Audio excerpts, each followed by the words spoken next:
Thank you, Kasper. Hi, everyone. Yeah, it's my third time speaking here at Nordic Testing Days.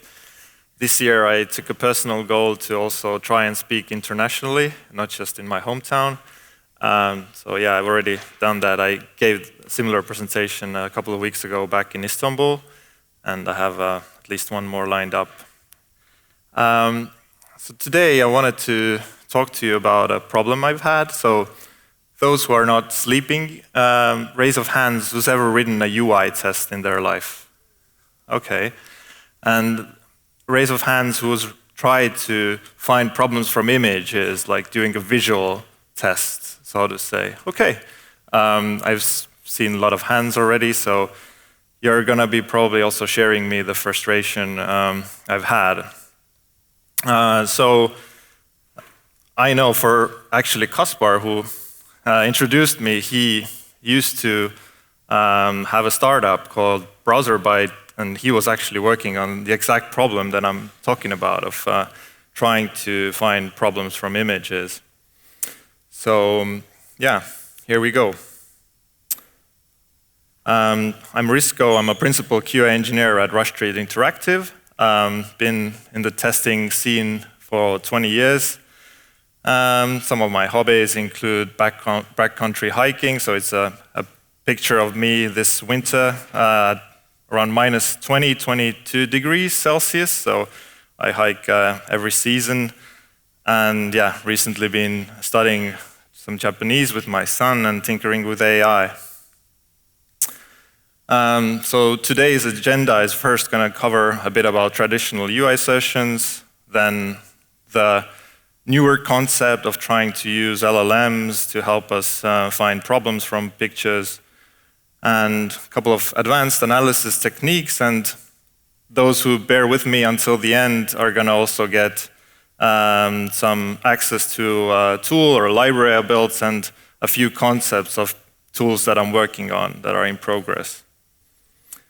So one of the traditional ways how we find problems from images is that we need to have an oracle image, that thing that was before and what we're going to now have next. So we try to compare them, and it's usually a pixel-to-pixel approach where we get, in numbers, okay, 3% of pixels change, but what does it really mean for the business? So it's really hard to set those thresholds, automatic failures based on that. And these tests are always very flaky, so the 3 or 5% can just simply happen because of how the different fonts are rendered on different machines and so on, and it requires screenshot updates. So here's an example how it would be more meaningful if you visualize this diff. So tools like AptIL Eyes and Percy, they offer you that, but a human then needs to interpret that and look at the results to understand if it's a meaningful change or not.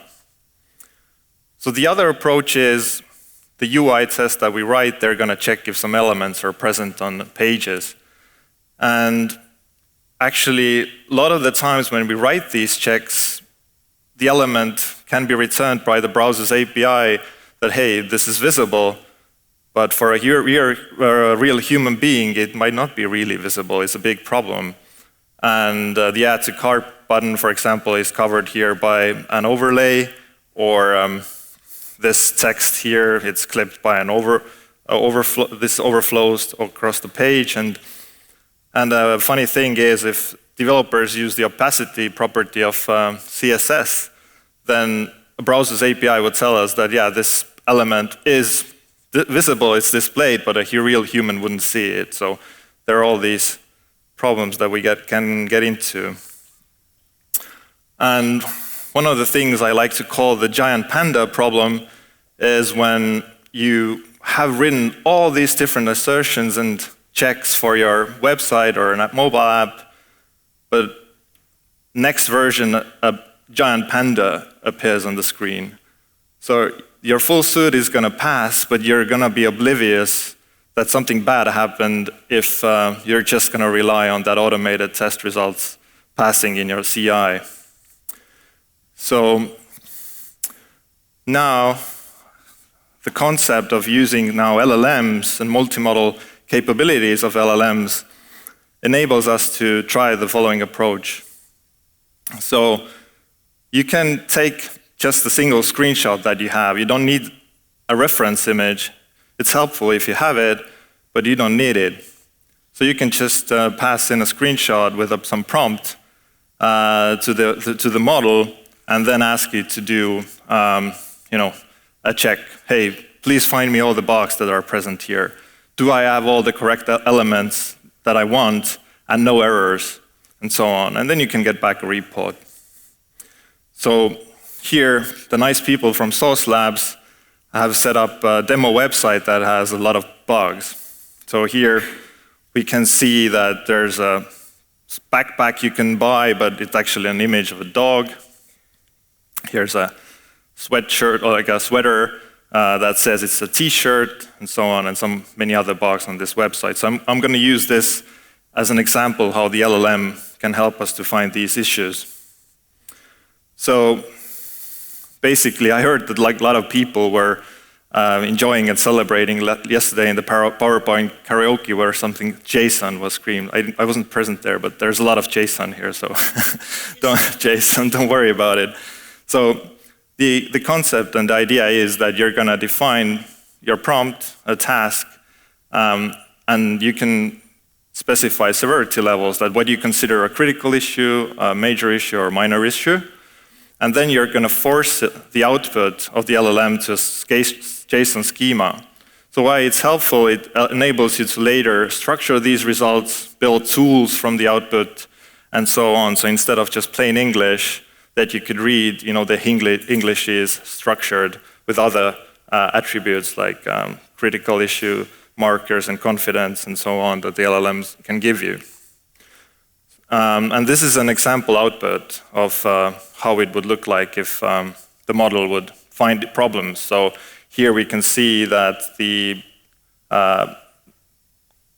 model correctly identified that there's an issue with the t-shirt item, and it doesn't look like a proper production page.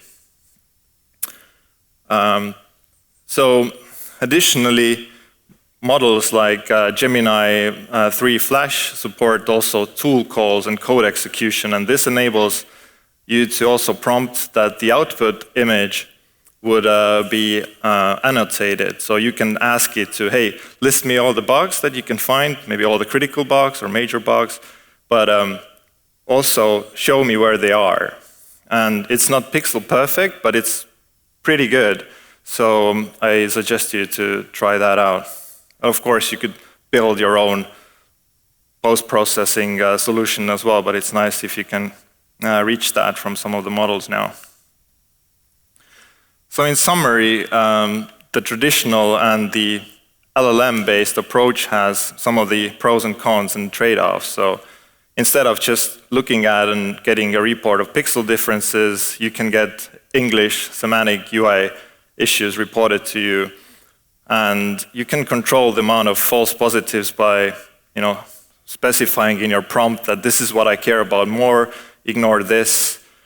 But it also comes at the cost of the speed. We know that LLM calls can take seconds versus, milliseconds, and they will definitely cost more than reaching an LLM over an API, unless you have, of course, very good local setup.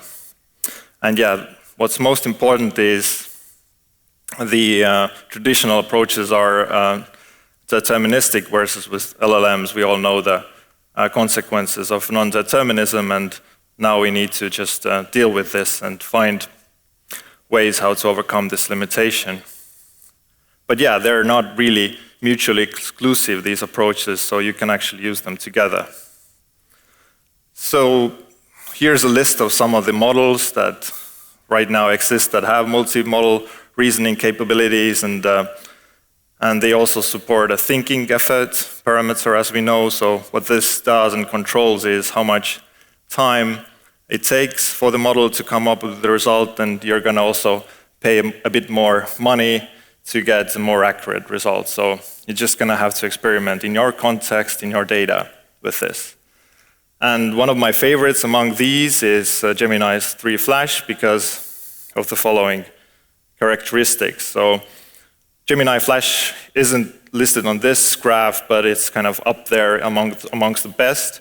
But we have data about the newer version of 3.5 Flash and another Gemini models. So this is a MMU Pro benchmark that measures how good LLMs are at multimodal visual reasoning. And this artificialanalysis.ai website is useful for you to see how models that you use are ranking. So if you want to get more details, look at the benchmarks, deeper meaning, the research paper, how it really works. So it's quite interesting. Yeah. And now, how to really compare and understand why maybe Gemini models are better, in my opinion, for tasks like this, as of this moment, is if you look at them in quadrants. So here we have the visual reasoning accuracy on the left side versus then the price of the input tokens. So we can see that the Flash is definitely then in the top left quadrant. It means it's quite cheap and very accurate, and models from Anthropic and Claude are also accurate, but they're also going to be costing you a lot more money. So if your corporate asks Gemini, then for this task, I would recommend it. And the other dimension we can compare it with is latency. So again, like anything in the top left quadrant is both accurate and fast. So sometimes if you accidentally use a model that takes a really long time to reason, then yeah, you might be better off getting a faster response.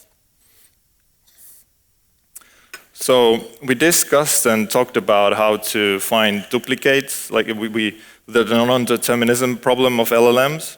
So if you run with the same prompt, same image, something 2 times, you can actually get back in English the same semantic output, but just word it differently.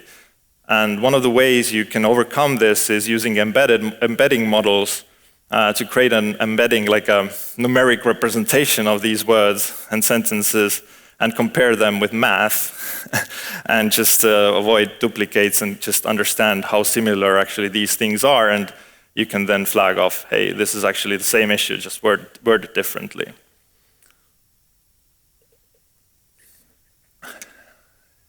Another complementary approach when dealing with flakiness or problems that might not exist or you don't actually care about if you have also models that maybe don't perform so well at visual reasoning is you just maybe next time the output that you get, the issues that get flagged, you're going to ask it from maybe a stronger model or do this a few times to see if the issue is really there and you should care about it. And it can be helpful, but of course you're going to be trading off against speed and money for additional accuracy and something to consider. So now we get to maybe the more practical and applicable part, to the meat and bones. So today, if anyone was here in the room earlier, we heard Benjamin talk about his contributions to open source. So this is my first attempt. So I heard Benjamin's project has over 200 stars. My project has, 2 stars. And I haven't done any marketing or anything besides just showing it in the Istanbul testing conference. So if you do enjoy it and like it, feel free to check it out. So the repository link is down below. But the core of the idea is that you can take this library. So I've packaged a wrapper for the LLM calls and the system prompt together, so you can import it as a dependency to your projects and write these additional assertions. So here we're feeding it off this image together with some truth statements. So from this image we expect there to be a login button, we expect that there to be no error messages, and we should also expect here, my expectation is that there should be a banner. So in the output, so once we feed these results to the assertion function, in the output, the LLM can actually tell me that, oh, there wasn't any banner, and with high confidence. So this is truly different way of doing, visual checks, in my opinion, compared to the past. And again, briefly behind the scenes how it works, we have the screenshot. You can also send more screenshot if you would like to. And these statements, you have the system prompt how you would want the LLM to behave and what issues are important to you, and the JSON schema that you want back.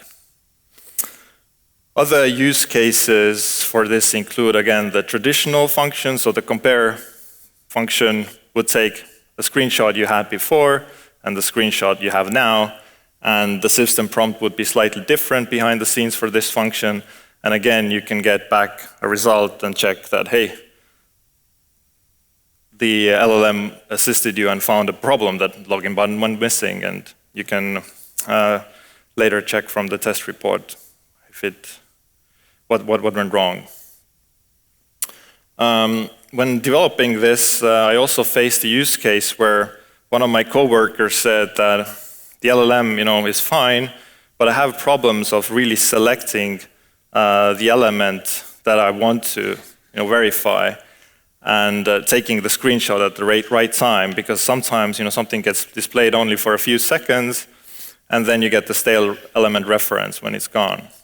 So in this video, I'm going to show a toast message that just pops up a bit. So I added support actually for passing in also a video file or a video stream, and the library takes care of you then sampling just a single frame from the video every second. You can tune it to also, of course, take more frames if you would want to. So there are additional parameters. Later you can check it out from the repository. But it's, I think, kind of cool and does this problem of really trying to time stuff. I've also found that it's pretty good at spotting some accessibility problems that I'm not used to, I'm not maybe capable of detecting so well. Here we have an example where the contrast is, I also did it on purpose very low, but sometimes even for me who has pretty good eyesight, even though I have glasses, but sometimes even if you look at the screen in very bright sunlight, it might be even hard for anyone who's really good at seeing stuff, it would be problematic. So spotting problems like this with LLM help, I think, is cool. And you also have problems where something maybe is just displayed with color, and color alone conveys the meaning. So people using screen readers would be having a hard time understanding what's going on with your website or mobile app. An additional tip is to only select what you really care about, because maybe your team, the component you're responsible for, only works on a certain part of the mobile app or the website. So just use the capabilities of the frameworks these days to only select what you need, so you don't have to take the full screenshot every time. And this is going to result you in paying less money, getting a more accurate and faster response from the model. I also was thinking of, hey, beyond just regression tests, sometimes visual problems happen on websites also during, when the site is live, when we just haven't made a new release. So third-party changes, browser updates, maybe operations or marketing is going to be playing around with on the site and causing changes to it. So everything can break really any time, any moment.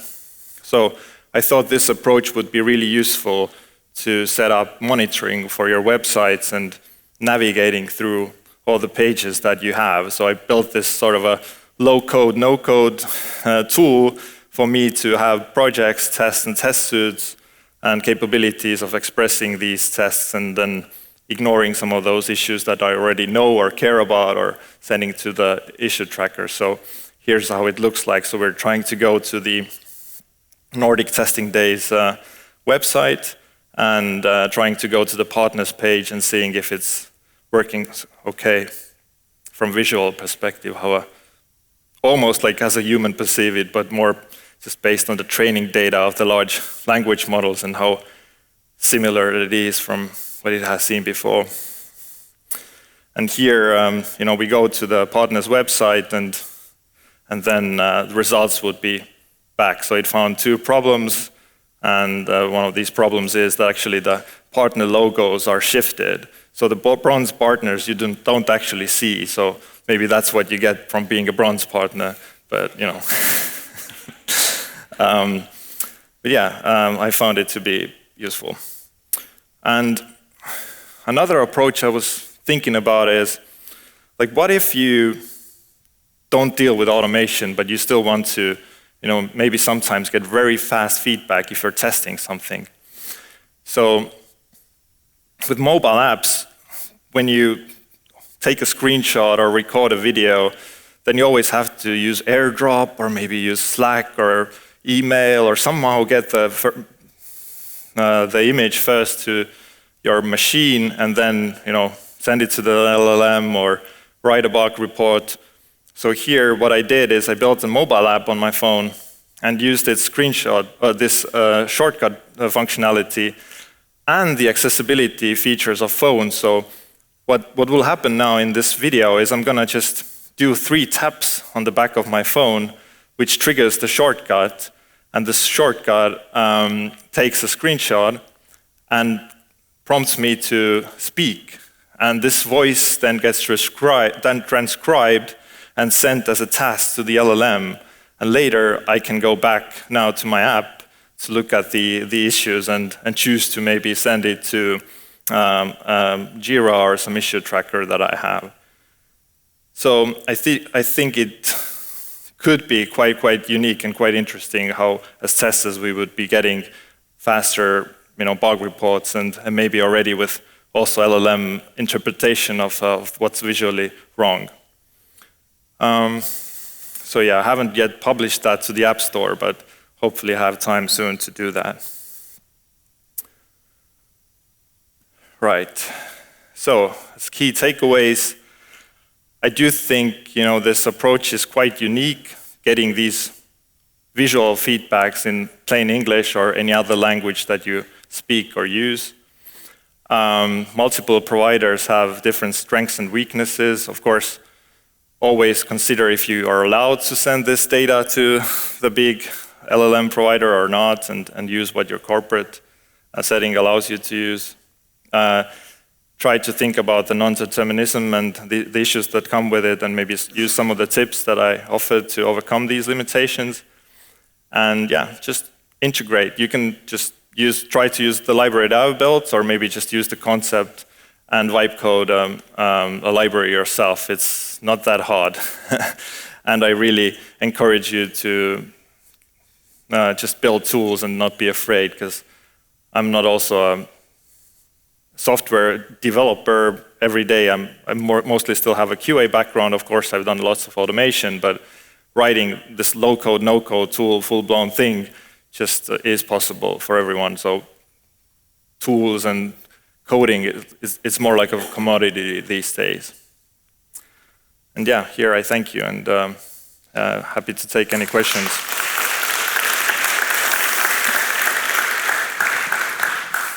I have to say, this one stings, I didn't see any of your bug reports in our email before. But fair deal. So, does anybody have questions? There we go. I'm faster. He was faster. Hi, Risko. How do you deal with, or if it's even meant to deal with, different sort of speed of how the site loads? Because sometimes, it's a lower speed and then you get a half-loaded page and then you get flaky tests because of that. Is there something you have built in that enables to even trigger that, or is that something you have to take care of manually? Yes, so in the low-code, no-code tool, I built in a system that you can wait for some elements that you need to appear first, for example, or in your test automation code, you can also just do these sort of implicit waits that, hey, something needs to happen first, maybe you inspect it from network traffic, or an element needs to appear first, and then you should be able to time it. Hello, thanks for the presentation. I have a question regarding the A/B testing and how it actually works with your approach. Do you force control group, or because it's semantic, it works fine out of the box? So to be honest, I haven't even thought about, or I haven't used it in an A/B testing setting. but it's certainly interesting what you just said, that maybe you would need to have some additional observability to know that, hey, what kind of version of the site now got loaded for me. So maybe you synthetically force your visual check to always, with a get parameter or something like that, to load that A/B variant that you need to test. So you have it deterministic from that point of view. Thank you. And I want to ask the question. First one, I actually didn't see there one CD deployment on your local machine. So it looks like only locally connected.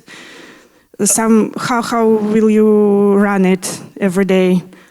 And the second question, as I understand, you will send automatically into the Jira. This was your idea. Send it automatically, all the bugs into the Jira.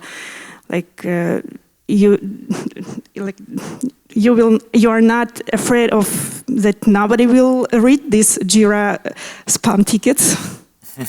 Okay, 2 questions. So let me try to paraphrase and see, reflect if I got it correct. So the library, the library you can use in your CI test. So this you can trigger also locally when you're developing a test or in your CI environment, but you just need to have But we are not using it locally. We have a Bamboo and we have an external one CD. So locally is not in general. We are not talking about the local. Yeah. Okay. So then I also run these in RCI, and I just need to have the API access keys for the LLM providers added as a secret variable, as an environment variable. And then once these are in the path of the system where it runs, then it can run also in the CI system for you. But yeah, the UI tool that I created, I'm not hosting that anywhere right now live, accessible to everyone. So right now it's just under development in my machine. So maybe someday I'm gonna publish it, but yeah.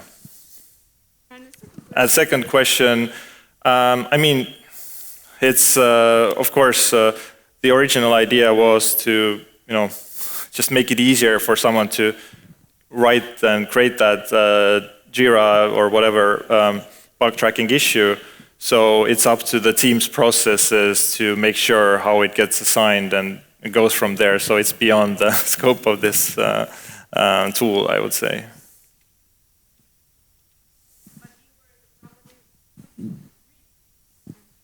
I just want to say that be aware that it could be automatically AI sorted and generated as AI, and people or whatever people you're working with, their other teams and so on, they just will not read it. Because in some companies it's prohibited to create issues without people.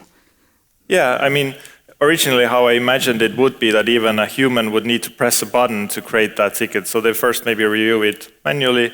But yeah, you could automate it and then maybe tag it, and based on what the context of that issue is, to automatically assign it to a particular team that should be responsible for reviewing it, and maybe have a default,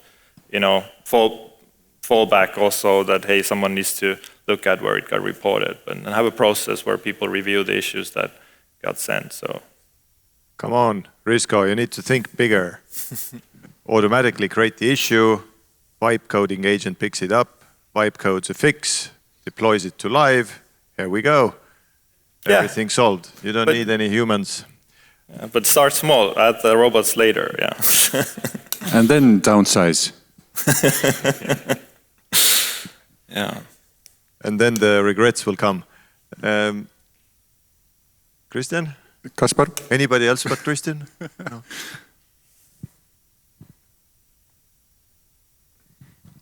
Have you tried it to look at native apps as well? Yes, so essentially the mobile app demo was a native app case, but the CI works also with Appium tests. So actually we have in our CI also native tests running. So you just need to trigger the screenshot from the native app and then pass it to the library. Can you integrate it through let's say, some kind of a emulator or like browser stack, so you can run it on whatever devices anywhere and take screenshots from that, and it'll be automatically telling you everything your product is working in any country in the world? Well, yeah, in our case, it's also running in Source Labs and taking pictures from Source Labs, real devices where our app is running. So yeah, it's certainly possible. But yeah, scaling, you just need to start small, and then, yeah, of course, you can, if you feel confident, go ahead. Does browser stack still exist? Yeah. Nice. Yeah, it does. Yeah, it's getting bigger and bigger, I've heard. Just asking. For a friend. For me personally, it's really fun to see Risko wiggling with the same questions I had about the product I was developing 14 years ago. So the difference is now that it feels like with the LLMs you have like the digging machine you put to dig the English Channel tunnel available to you, and back then we were dealing with shovels. And on the other hand, it was faster, because I think the machine learning part, the comparison part, worked in like 20-30 milliseconds, and it was done. Now you're waiting for the LLM to process the image for many seconds. So yeah, as I said, it finds different things as well. So it's complementary. So yeah, these neural networks and training your own model based on your training data, etc. So this is still a very valid use case. But really cool to see the idea resurrected with new tooling. More questions? I have another type of a question. Yesterday we talked a lot about like the fixed mindset and the growth mindset. And you are obviously a testing enthusiast, and you're constantly driving the industry forward and sharing your experiments. But I was just wondering, how much time do you spend per week or per month on trying out different experiments, and how many of those experiments make it to a presentation for people to be inspired by? Good question. So this experiment actually started, and you can also do it probably, today if you want to. Just open up your phones, open up ChatGPT or Claude mobile app, or just put a screenshot there and ask it about, hey, find me all the problems. So this is how it started.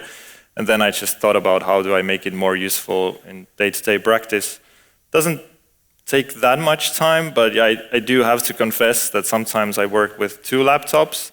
So I do work in one laptop and the machines work and build in the other. I don't like task switching so much. Maybe I should get 14 monitors like Jonathan has.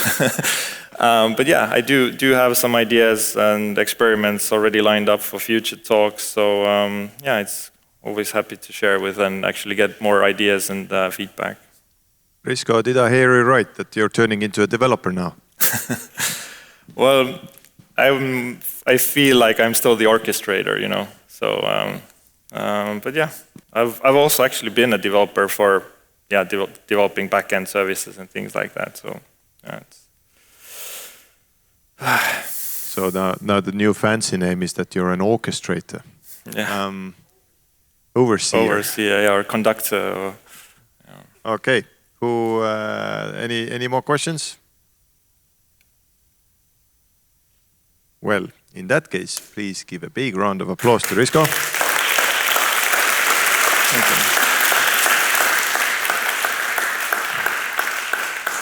So please come back again. I'm really curious to see what vibe coding outputs you will have next year. Thank you.